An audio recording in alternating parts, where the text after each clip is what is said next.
ಎಲ್ಲರಿಗೂ ನಮಸ್ಕಾರ. ಮತ್ತೊಂದು ವಿಡಿಯೋಗೆ ಸ್ವಾಗತ. ಬಿಗ್ ಬಾಸ್ ಸೀಸನ್ 11 7ನೇ ವಾರ ಮೊದಲೇ ಎಪಿಸೋಡ್ ಅಂದ್ರೆ ಮಂಗಳವಾರ ಎಪಿಸೋಡ್ ಆದ್ಮೇಲೆ ವೋಟಿಂಗ್ ರಿಸಲ್ಟ್ ಯಾವ ರೀತಿ ಇದೆ ಅಂತ ಒಂದು ವಿಡಿಯೋ ಮಾಡಿದ್ದೆ. ಅದಾದ್ಮೇಲೆ ಇವತ್ತು 4-5 ಪ್ರೋಮೋ ಬಂದಿದಾವೆ. ಆ ಪ್ರೋಮೋ ನೋಡಿದ್ಮೇಲೆ ಕೂಡ ವೋಟಿಂಗ್ ರಿಸಲ್ಟ್ ತುಂಬಾ ಬದಲಾವಣೆ ಕಂಡಿದೆ. ಇಲ್ಲಿ ವಿಶೇಷವಾಗಿ ಭವ್ಯಗೌಡ ಅವ್ರ ಬಗ್ಗೆ ಮಾತಾಡಬೇಕು. ಭವ್ಯಗೌಡ ಅವ್ರ ಬಗ್ಗೆ ಆ ವೋಟಿಂಗ್ ರಿಸಲ್ಟ್ ಅಲ್ಲಿ ತುಂಬಾ ಕಡಿಮೆನೆ ಆಗ್ತಾ ಇದೆ. ಒಂದು ಶಶಿರ್ ಅವ್ರ ಸ್ಥಾನ ಬದಲಾಗ್ತಾ ಇದೆ. ವಿಶೇಷವಾಗಿ ಗೌತಮಿ ಸ್ಥಾನ ಕೆಳಗೆ ಹೋಗ್ತಾ ಇದೆ. ಹೀಗೆ ಕೆಲವರು ಲಾಸ್ಟ್ ಒಂದು ವಿಡಿಯೋದಲ್ಲಿ ಹೇಳಿದ್ದೆ ಗೋಲ್ಡ್ ಸುರೇಶ್ ಅವರು 8ನೇ ಸ್ಥಾನದಲ್ಲಿದ್ದಾರೆ, ಕೊನೆಯ ಸ್ಥಾನದಲ್ಲಿ ಮಂಜು ಅವರು ಇದ್ದಾರೆ ಅಂತ. ಬಟ್ ಇಲ್ಲಿ ಬುಧವಾರ ಸಾಯಂಕಾಲ ಒಂದು ಅಬ್ಸರ್ವ್ ಮಾಡಿದಾಗ, ಒಂದು ಅನಾಲಿಟಿಕ್ ನೋಡಿದಾಗ, ಅನ್ಅಫಿಷಿಯಲ್ ಆಗಿ ವೋಟಿಂಗ್ ರಿಸಲ್ಟ್ ಅನ್ನು ನೋಡಿದಾಗ ತುಂಬಾನೇ ಬದಲಾವಣೆ ಕಂಡಿದೆ. ಮತ್ತು ಯಾರ್ಯಾರು ಯಾವ್ಯಾವ ಸ್ಥಾನದಲ್ಲಿ ಇದ್ದಾರೆ, ಯಾರಿಗೆ ಬದಲಾವಣೆ ಇದೆ, ದಯವಿಟ್ಟು ಭವ್ಯಗೌಡ ಫ್ಯಾನ್ಸ್ ವೋಟ್ ಮಾಡ್ರಪ್ಪ, ತುಂಬಾ ಕಡಿಮೆ ಆಗ್ತಾ ಇದೆ ಅಂತ ಹೇಳ್ತೀನಿ. ಇಲ್ಲಿ ವಿಶೇಷವಾಗಿ ಮಾತಾಡ್ಬೇಕಂದ್ರೆ 10 ಜನ ನಾಮಿನೇಟ್ ಆಗಿದ್ದಾರೆ. ಯಾರಂತ ನಿಮ್ಗೆ ಗೊತ್ತೇ ಇರುತ್ತೆ. ಹನುಮಂತ, ಮೋಕ್ಷಿತಾ, ಶಶಿರು, ಭವ್ಯ, ಧರ್ಮ, ಧನ್ರಾಜು, ಅನುಷಾ, ಗೌತಮಿ, ಮಂಜು, ಗೋಲ್ಡ್ ಸುರೇಶ್ ಇಷ್ಟು ಜನ ನಾಮಿನೇಟ್ ಆಗಿದ್ದಾರೆ. ಈ ಇಷ್ಟು ಜನ ನಾಮಿನೇಟ್ ಆದಾಗ ಒಂದು ವೋಟಿಂಗ್ ರಿಸಲ್ಟ್ ಅಲ್ಲಿ ಒಂದು ಪರ್ಸೆಂಟೇಜ್ ಅಂತ ತಗೊಂಡಾಗ 10 ಜನ ಇದ್ದಾರೆ. 10 ಜನಕ್ಕೆ 100% ಇರುತ್ತೆ. ಅದರಲ್ಲಿ ಡಿವೈಡ್ ಮಾಡಿದ್ರೆ 10 ಜನಕ್ಕೆ ಮೊದಲನೇದಾಗಿ ಹನುಮಂತ್ ಅವರಿಗೆ 21% ವೋಟಿಂಗ್ ಪೋಲ್ ಆಗಿದೆ ಅಂದ್ರೆ ಒಂದು ಅರ್ಥ ಮಾಡ್ಕೊಳ್ಳಿ ಯಾವ ರೀತಿ ಎಲ್ಲ ವೋಟ್ಸ್ ಬರ್ತಾ ಇದೆ ಅಂತ. ಇನ್ನು 2ನೇ ಸ್ಥಾನಕ್ಕೆ ತುಂಬಾ ಪೈಪೋಟಿ ನೀಡ್ತಾ ಇದ್ದಾರೆ ಶಶಿರು ಮತ್ತು ಮೋಕ್ಷತಾ. ಕಳೆದ ವಿಡಿಯೋದಲ್ಲಿ ಭವ್ಯ ಮತ್ತು ಶಶಿರ್ ಅವರು ಇದ್ರು. ಬಟ್ ಈಗ ಮೋಕ್ಷತಾ 2ನೇ ಸ್ಥಾನ ಹಾಗೆ ಕಂಟಿನ್ಯೂ ಮಾಡ್ತಾ ಇದ್ರೆ 3ನೇ ಸ್ಥಾನಕ್ಕೆ ತೃಪ್ತಿ ಪಡ್ತಾ ಇದ್ದಾರೆ ಶಶಿರ್ ಅವರು. ಮೊದಲೇ ಹೇಳಿದ್ದೆ ಶಶಿರ್ ಅವರು 4ನೇ ಸ್ಥಾನ ಇತ್ತು, ಈಗ 3ನೇ ಸ್ಥಾನಕ್ಕೆ ಬಂದಿದ್ದಾರೆ.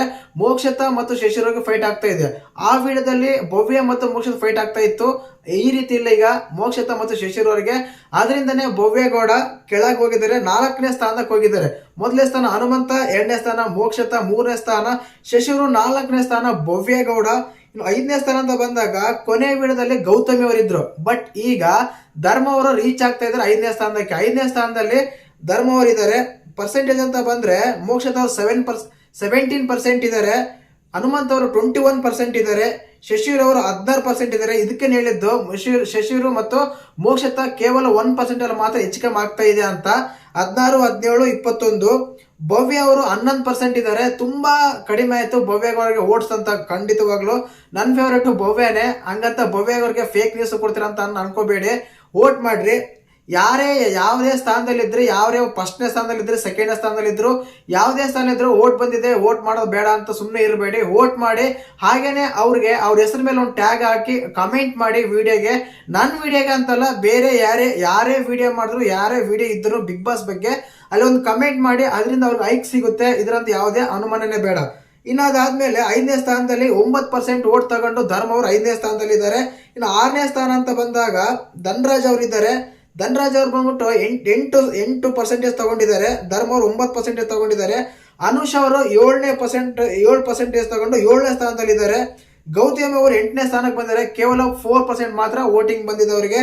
ಇನ್ನ ಕೊನೆಯ ಸ್ಥಾನದಲ್ಲಿ ಮಂಜು ಮತ್ತು ಗೋಲ್ಡ್ ಸುರೇಶ್ ಕಿತ್ತಾಡ್ತಾ ಇದ್ದಾರೆ. ಕೊನೆಯ ವಿಡಿಯೋದಲ್ಲಿ ಹೇಳಿದ್ದೆ ಮಂಜಣ್ಣ ಕೊನೆ ಸ್ಥಾನದಲ್ಲಿ ಇದೆ ಅಂತ. ಆದ್ರೆ ಈಗ 9ನೇ ಸ್ಥಾನಕ್ಕೆ ಬಂದಿದ್ದಾರೆ. ಮಂಜಣ್ಣ ಕೊನೆ ಸ್ಥಾನದಲ್ಲಿ ಇದ್ದಾರೆ. Gold Suresh is A danger zone ಅಂತ ಹೇಳ್ಬೋದು. ಖಂಡಿತವಾಗ್ಲೂ ಡೇಂಜರ್ ಝೋನ್ ಅಂತಲ್ಲ, ಅವರು ಹೆಲ್ಮೆಟ್ ಆದ್ರೂ ಆಗ್ಬೋದು ಅನ್ಸುತ್ತೆ. ಖಂಡಿತವಾಗ್ಲು ಈ ವಾರ ನೋಡಿದಾಗ, ಏನಕ್ಕಂದ್ರೆ ಅವರು ಬೇರೆ ಒಂದು ವೃತ್ತಿಯಿಂದ ಬಂದಿರೋರು, ಅಷ್ಟೊಂದು ಫ್ಯಾನ್ಸ್ ಇರಲ್ಲ. ಬಟ್ ಅನುಷಾ ಜೋಡಿ ಗೋಲ್ಡ್ ಸುರೇಶ್ ಅವ್ರ ಜೋಡಿ ಇದೆ. ಆ ಜೋಡಿ ನೋಡ್ರಿ ಓಟ್ ಹಾಕ್ಬೋದು, ಹೇಳಕ್ಕಾಗಲ್ಲ. ಕೇವಲ ಒಂದು ದಿನ ಒಂದು ಪ್ರೋಮೋಗಳು ನೋಡಿದಾಗ್ಲೇ ತುಂಬಾ ಬದಲಾವಣೆ ಕಂಡಿದೆ. ಇನ್ನು ಎಪಿಸೋಡ್ ನೋಡಿದಾಗ ತುಂಬಾನೇ ಓಟ್ಸ್ ಬದಲಾವಣೆ ಕಾಣುತ್ತೆ. ಹೇಳಕ್ಕಾಗಲ್ಲ, ಒಂದೇ ದಿನದಲ್ಲಿ ಬದಲಾಗಬಹುದು ವೋಟಿಂಗ್ಸ್. ಮತ್ತೆ ಈ ವೋಟಿಂಗ್ ರಿಸಲ್ಟ್ ನೋಡಿ ಏನಂತ ಕಮೆಂಟ್ ಮಾಡಿ. ಇನ್ನೊಂದ್ಸಲ ಹೇಳ್ಬಿಡ್ತೀನಿ ಯಾರು ಯಾವ ಸ್ಥಾನದಲ್ಲಿ ಅಂತ ಹೇಳಿ. ಹನುಮಂತ 1ನೇ ಸ್ಥಾನ, 2ನೇ ಸ್ಥಾನ ಮೋಕ್ಷತಾ, 3ನೇ ಸ್ಥಾನ ಶಶಿರು, 3ನೇ ಸ್ಥಾನ ಶಶಿರು ಆದ್ರೆ 4ನೇ ಸ್ಥಾನ ಭವ್ಯಗೌಡ, 5ನೇ ಸ್ಥಾನ ಧರ್ಮ, 6ನೇ ಸ್ಥಾನ ಧನ್ರಾಜ್, 7ನೇ ಸ್ಥಾನ ಅನುಷಾ, 8ನೇ ಸ್ಥಾನ ಗೌತಮಿ, 9ನೇ ಸ್ಥಾನ ಗೋಲ್ಡ್ ಸುರೇಶ್ ಅಲ್ಲ ಮಂಜು, 10ನೇ ಸ್ಥಾನ ಮಾತ್ರ ಗೋಲ್ಡ್ ಸುರೇಶ್. ಈ ರೀತಿ ಇದೆ ವೋಟಿಂಗ್ ರಿಸಲ್ಟ್. ಮತ್ತೆ ನಿಮ್ಮ ಫೇವರೇಟ್ ಕಂಟೆಸ್ಟೆಂಟ್ ಯಾರು ಅಂತ ಕಮೆಂಟ್ ಮಾಡಿ. ಮೊದಲೇ ಹೇಳಿದ್ದೆ ನಿಮ್ಮ ಫೇವರೇಟ್ ಯಾರು ಹ್ಯಾಶ್ಟ್ಯಾಗ್ ಆಗಿ ಕಮೆಂಟ್ ಮಾಡಂತ. ಅದನ್ನೇ ಮಾಡ್ತಾ ಇರಿ. ಬೇರೆ ವಿಡಿಯೋಸ್ ಎಲ್ಲದಕ್ಕೂ ಜೈ ಹಿಂದ್, ಜೈ ಕರ್ನಾಟಕ ಮಾತು.